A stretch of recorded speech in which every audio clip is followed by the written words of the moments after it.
Pourquoi je vis l'inverse de ce que je vais te raconter? Pourquoi je vis tout le contraire et pourquoi faut-il vivre l'inverse? Alors que je discutais avec une amie, elle me dit « je compare ma vie de foi, je compare la foi à un examen au bac, un examen qu'il faudrait avoir à la fin du chemin, au bout de la course. » Et elle me dit « en ce sens que tu ailles à l'école privée, que tu passes ton bac par correspondance, que tu passes ton bac dans le public, de toute façon, il te faudra valider l'examen. » Et beaucoup pensent peut-être de cette façon, beaucoup pensent que tous les chemins mènent à Rome. Je suis Éric Mercantia, le pasteur de l'église Espoir et Vie à Paris et nous allons passer ensemble 3 minutes avec Dieu pour t'encourager dans la foi. Je viens de te dire pourquoi je veux vivre l'inverse de cela. Et Dieu veut te dire la même chose. Pourquoi?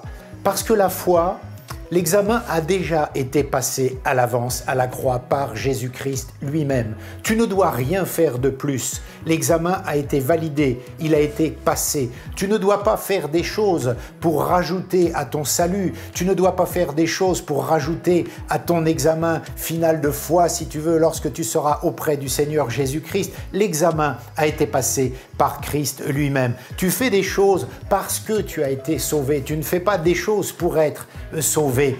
Et je crois qu'aujourd'hui, il est important que tu comprennes pourquoi je vis l'inverse et pourquoi toi, tu dois vivre l'inverse de ce raisonnement. Il est temps de rentrer dans une autre dimension. Certes, dans une vie, il peut y avoir plusieurs routes, il peut y avoir plusieurs chemins et plusieurs chemins sont cabossés, plusieurs routes sont tordues. Et la Bible te dit, et le Seigneur te rappelle aujourd'hui, qu'une seule route a été choisie d'avance pour toi, prédestinée, choisie par lui, pour que tu la prennes. Tu trouveras cette référence dans Éphésiens au chapitre 2 et au verset 10. Dieu a préparé des bonnes œuvres d'avance pour que tu les pratiques.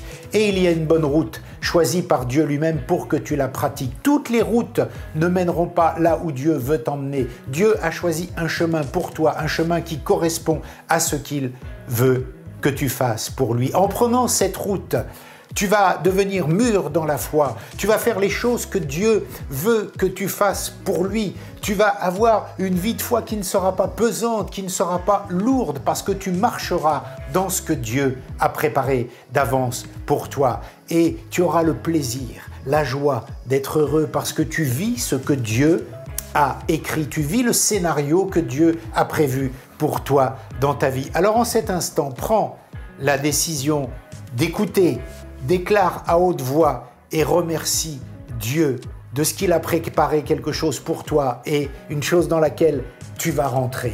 Tu connais maintenant le principe, partage cette vidéo, prends ce que tu dois prendre, partage cette vidéo. Tu connais peut-être quelqu'un qui est dans ce cas-là, eh bien sème pour le royaume et tu vas récolter les choses que le royaume de Dieu vont apporter dans ta vie. Sois béni, à très vite.